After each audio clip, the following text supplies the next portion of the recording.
La schizophrénie, c'est une maladie psychiatrique, contrairement à son nom qui est souvent galvaudé, utilisé dans le langage courant. Souvent on entend, par exemple, quelqu'un qui est schizophrène, ça veut dire souvent, non pas qu'il est malade, mais qu'il a cette idée d'un dédoublement de la personnalité, qui dit deux choses en même temps. La schizophrénie, c'est pas du tout ça, c'est une vraie maladie avec des vrais symptômes, et on doit la considérer comme telle.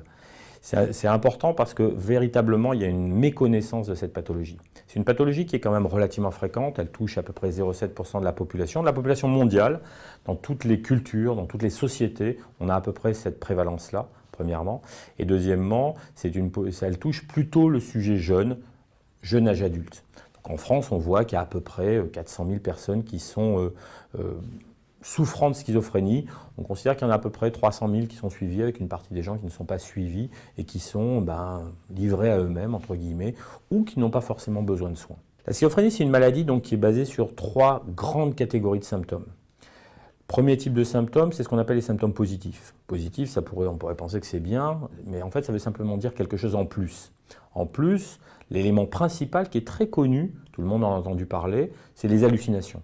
Les hallucinations, c'est des perceptions sans objet. Percevoir quelque chose qui n'existe pas. Entendre quelque chose qui n'existe pas, voir quelque chose qui n'existe pas, sentir quelque chose qui n'existe pas, avoir le goût de quelque chose qui n'existe pas, avoir des sensations cutanées de choses qui n'existent pas, des sensations de piqûre par exemple.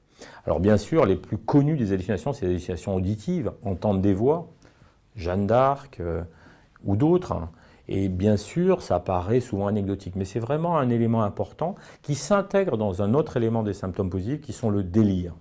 Le délire, c'est quoi? Ce sont des idées pas adaptées à la réalité. Alors c'est pareil, hein, c'est un terme galvaudé, oh, quel délire, c'est plutôt sympa quand on dit quel délire, on dit c'est quelque chose qui était plaisant. Mais penser qu'on est persécuté par la terre entière, qu'on est